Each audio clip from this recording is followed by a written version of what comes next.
Hero. Any person admired for courage, nobility, or exploit, especially in war. Any person admired for qualities or achievements and regarded as an ideal or model. They rise to the occasion. They meet the challenge. They inspire us. They are heroes. William R. Charette, born on March 29, 1932 in Ludington, Michigan. Mr. Charette enlisted in the U.S. Navy, where he served for 27 years. He is now retired and living in Florida. Bill Charette was a naval hospital corpsman assigned to a U.S. Marine platoon in Korea. On March 27, 1953, 2 days before his 21st birthday, he was engaged in an action which led to his receiving the Congressional Medal of Honor. Participating in a fierce encounter with a cleverly concealed and well-entrenched enemy force occupying positions on a vital and bitterly contested outpost far in advance of the main line of resistance, Hospital Corpsman 3rd Class Charette repeatedly and unhesitatingly moved about through a murderous barrage of hostile small arms and mortar fire to render assistance to his wounded comrades. If you could describe hell, because that'd be a perfect description, it's here you've got people coming up on either side of the hill to meet each other, and they don't want to meet each other, because you can't tell me that that Chinaman wanted to meet me either. But it's just the fact that you're doing it. And the noise. Did you ever watch in the ocean, you see these waves breaking and so forth? On our last assault, I couldn't understand why I was watching these shells come in, and it looked like waves on a beach. And the reason it was because it suddenly hit me. My God, that's white phosphorus. You know, because you can use that in a much closer support than you can in high explosive. This stuff was breaking just like waves, and I was thinking, Jesus, how pretty. And then when I realized it was white phosphorus, I thought, oh my God. White phosphorus is one of the hardest things to put out there is. In other words, if you drop a piece of it on your skin, it'll burn right on through. The assault Bill Charette was engaged in was like many of those battles in a war which had been waging for close to 3 years. A smashing artillery barrage paves the way for a Marine counterattack on the Western Front in Korea. Red forces have seized this tactical position, but now the Leathernecks are out to win it back. That morning, right after the second assault, the other corpsman, the one that you see the picture of, Doc Monroe, he and I were working on a guy, and we were treating him. And I told him, I said, I think we're going to have to light a light, you know, to get an IV started. Because, God, there's something terribly wrong with him. Because we could feel the back of his head, you know. And I knew they had an injury back there, pretty severe. And Monroe says, yeah. And when we lit the light, we found out that we were treating a man that had been dead, probably for 12 hours or more. It's American Marine. As a medic on the front lines in battle, Bill Charette was there to save lives and to get the wounded to the rear, where they could be treated. Inevitably, many who go into battle are carried back on stretchers in a war that goes on by day and night.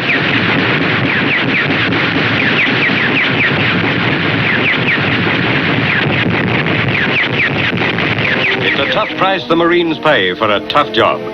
America has carried most of the weight in this United Nations war. Perhaps we haven't understood just what a weight it's been.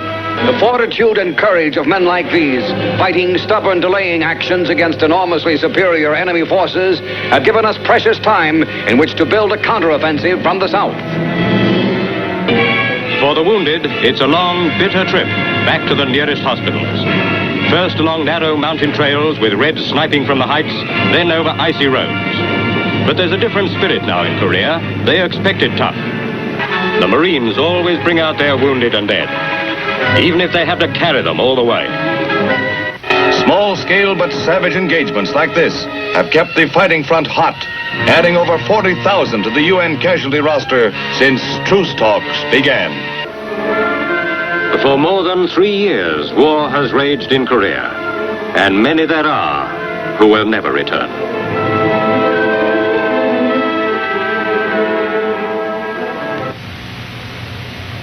you feel very little. You try to treat them. And the treatment that you're rendering is really first aid at the very basic.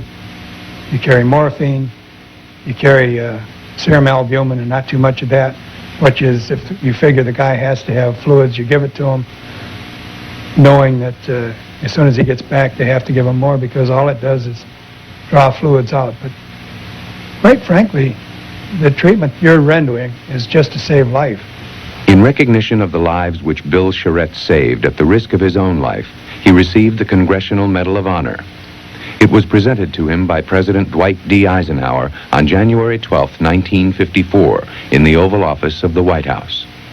Eisenhower, of course, presented it. He said, "Somebody told me that you're more scared here than you were in Korea." And I said, well, I had mentioned the fact that, this was very nerve-wracking.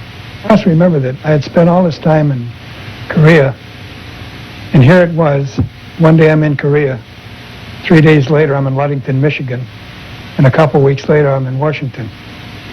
Well, normally in World War II and even in Korea, you'd come back on a slow boat. You had time to adjust to the civilized world. I really hadn't made quite a good adjustment yet. Not that I did anything wrong, it's just that it was very difficult. This was a special moment for Bill Charette. His parents had died when he was 4 years old. He and his sister were raised by their uncle, Albert Furlong. I was really proud. My family was there. My uncle was proud of me.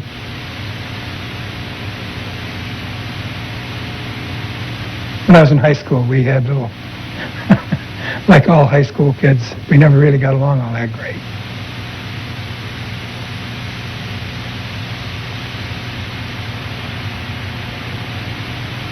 We did after that.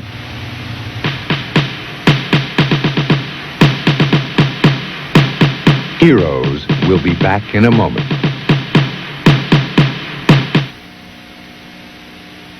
We now return to Heroes. In the early spring of 1953, the Korean War alternated between peace negotiations and violent conflict.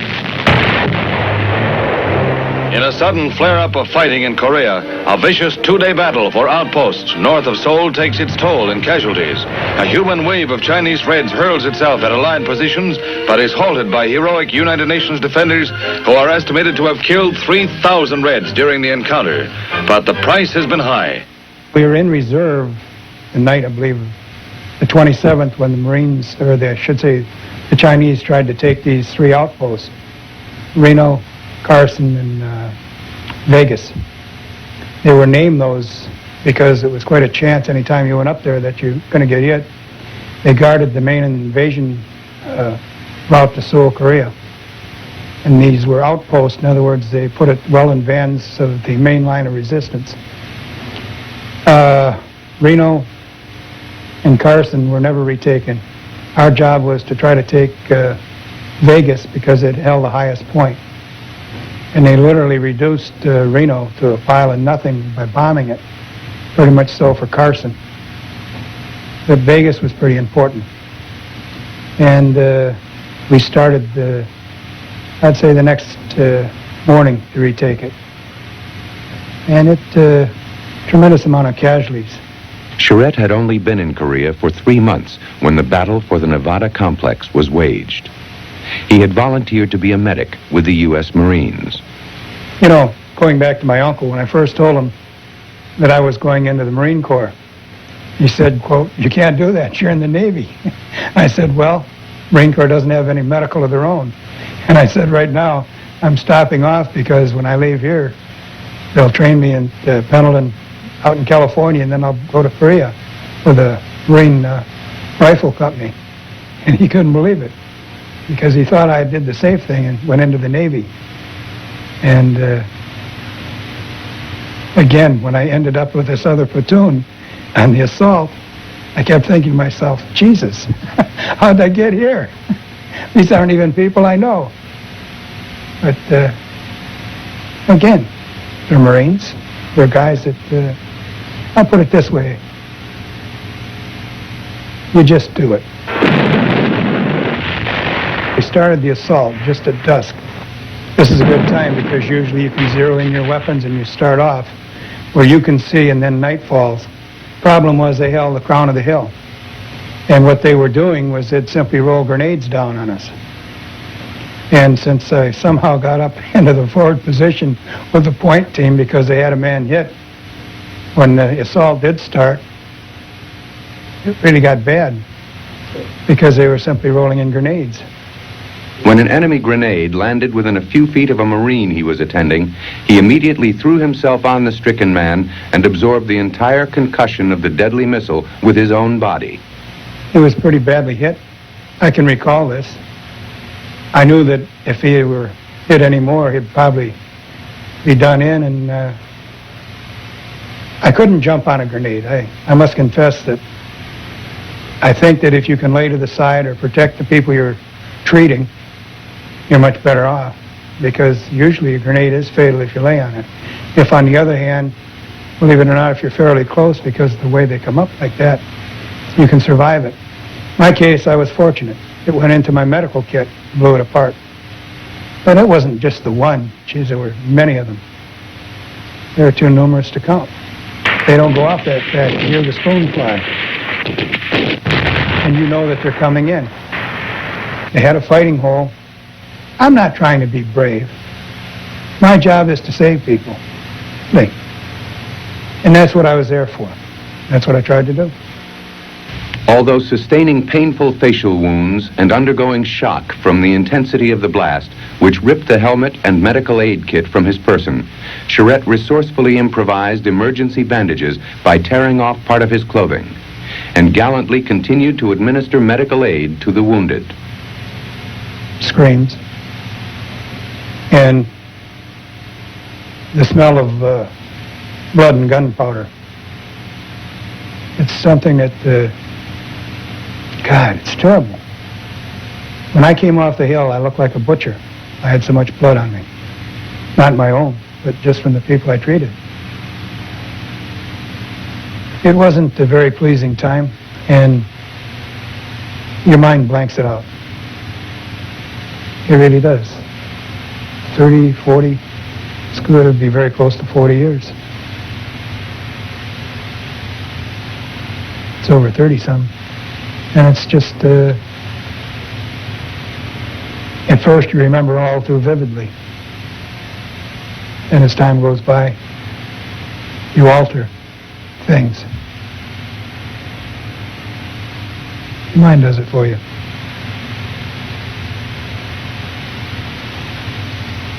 Observing a seriously wounded comrade whose armored vest had been torn from his body by the blast from an exploding shell, Charette selflessly removed his own battle vest and placed it upon the helpless man, although fully aware of the added jeopardy to himself. You stop bleeding and so forth. You can use clothing, their clothing, your clothing. And that's the only part of it that's incorrect, of the citation. You said that I took off a flak jacket.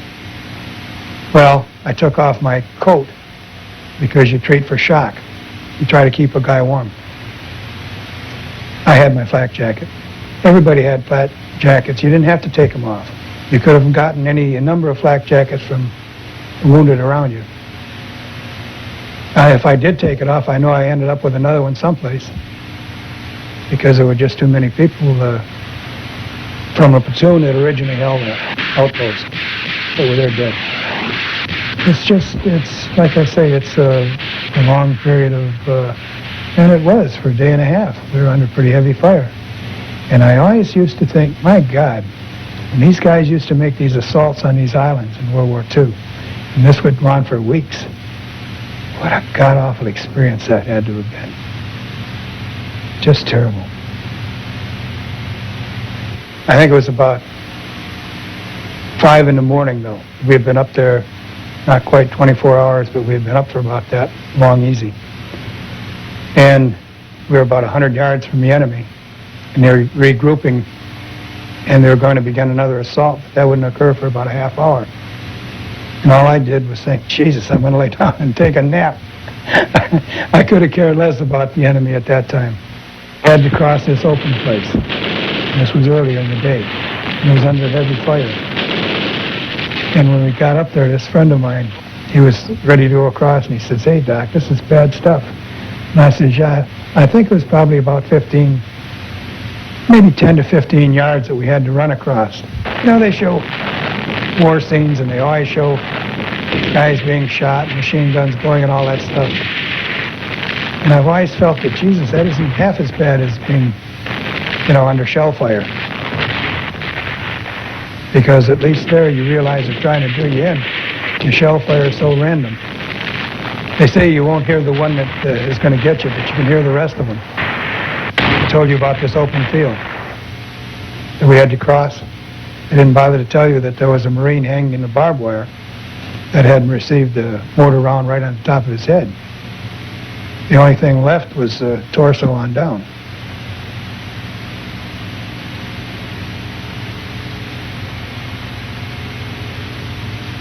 Not a good feeling.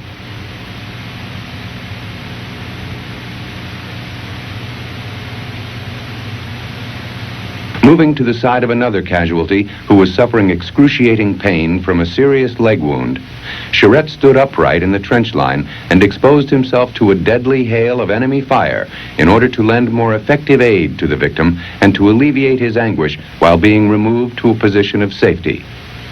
The trench was blown in that area. In other words, there was no trench to speak of. The guy had, you couldn't splinter his leg. From here to here was just about that much flesh holding the leg there.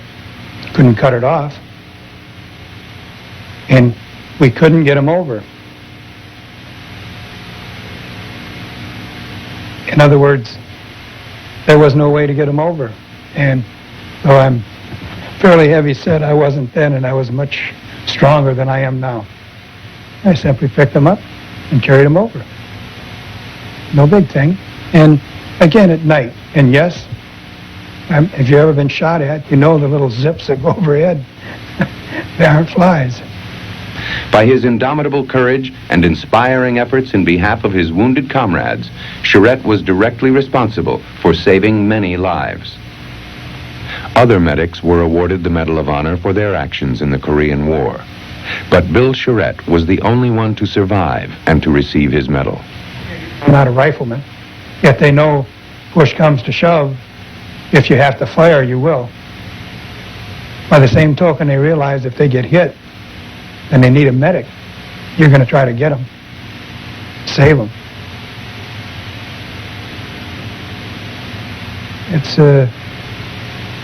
There's usually a very good relationship between a line company and the corpsmen that serve with them. They treat them good. But you didn't serve just with your company. Oh, but again, all corpsmen are perceived that way. They call you Doc. Means a lot. Heroes will be back in a moment. We now return to Heroes. May 23rd, 1958. At sea off the coast of Virginia, the USS Boston carried the coffins of 3 unidentified U.S. fighting men.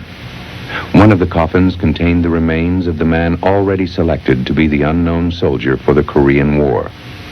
The other 2 coffins contained the remains of those who died in battle during World War II. One had been taken from a gravesite in Europe, the other from a grave in the Pacific. The long and carefully guarded process of selecting the unknown soldier for World War II was in its last phase. On that day, the coffins were transferred from the USS Boston to the deck of the USS Canberra, where the final selection of the unknown soldier for World War II would be made by William R. Charette. They have no idea. He could have been a very honorable, or he could have been a coward. It makes no difference. He's dead. He's made the supreme sacrifice for his country. You can't do anything more. It's just a way of honoring him. And by him, I use that. That's wrong. It's honoring all the people of World War II and Korea too that have no idea who they were. I started to the left, and this was asked. Matter of fact, there was a large news conference immediately afterwards, and this question came up repeatedly. I have no idea. But again, whichever one was chosen, the other one was buried at sea. And as I told the newsman, I said, I'm a sailor. There's an awful lot of sailors buried at sea. Nothing wrong with that. The person that I selected would be entombed in Arlington. And that I had already had enough information to know that the man who selected World War I, his name and so forth was in the history book so far for the unknown. And I had a feeling that this would also happen to me, which it has. And I just thought, because by then I had children, and I thought, this is something that they could see and they could show their grandchildren, and in this way, I've got 3 grandchildren, and they'll be able to tell their children. And if they go up to Washington, they'll be able to go to the Tomb of the Unknown and see their great-great-grandfather's name up there. It's making the selection. Hero, a person admired for courage, nobility, or exploits, especially in war. A person admired for qualities or achievements and regarded as an ideal or model. He rose to the occasion. He met the challenge. He inspired us. He is a hero. Thanks for watching. If you'd like to help us produce more compelling historical content like this, please like, comment below, and share this video with fellow history buffs. And of course, be sure to subscribe to help keep history happening.